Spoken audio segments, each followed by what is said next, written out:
వీడియోలో నేను ఫ్యాబ్రిక్‌లో మిర్రరింగ్ కాన్సెప్ట్ గురించి చెప్తాను. మిర్రరింగ్ అంటే ఏం లేదు. మనం ఇప్పుడు సోర్స్ డేటా గానీ, ఎక్స్‌టర్నల్ రిసోర్స్ ఉంది. External source. ఆ సోర్స్ డేటాని మనం ఎగ్జాక్ట్ కాపీ తీసుకొనొచ్చి ఫ్యాబ్రిక్ వన్‌లేక్‌లో పెట్టుకోవచ్చు. డెల్టా ఫార్మాట్‌లో. అప్పుడు మనకి ఏం కావాలంటే దాని మీద అనలిటిక్స్, డేటా అనలిటిక్స్ అవన్నీ రన్ చేయొచ్చు. సో, ఇది ఎట్లా ఎనేబుల్ చేస్తారంటే ఎంటైర్ ఆర్గనైజేషన్ బట్టి. అంటే ఒక టెనెంట్ ఉంటుంది గదా! టెనెంట్ బట్టి స్పెసిఫిక్ మిర్రరింగ్ అనేది ఎనేబుల్ చేయొచ్చు. అలా కాదు అంటే దాంట్లో స్పెసిఫిక్ సెక్యూరిటీ గ్రూప్స్ ఉంటాయి. అంటే కొంతమంది యూజర్స్‌కే ఇవ్వాలి అనుకున్నప్పుడు అది ఎనేబుల్ చేయొచ్చు.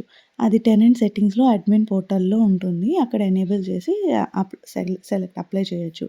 మనకి కెపాసిటీ లెవెల్‌లో కూడా మనం ఎనేబుల్ చేయొచ్చు. అంటే ఇప్పుడు ఆర్గనైజేషన్‌కి ఇది మిర్రరింగ్ వద్దు అనని ఉంటుంది. వాళ్ళకి ఇష్టం లేదనుకో. కానీ కొంతమంది గ్రూప్ ఆఫ్ డెవలపర్స్ ఉంటారు. వాళ్ళకి స్పెసిఫిక్‌గా కావాలి అన్నప్పుడు మనం కెపాసిటీ లెవెల్‌లో ఎనేబుల్ చేయొచ్చు మిర్రరింగ్‌ది. యాహ్! Thank you.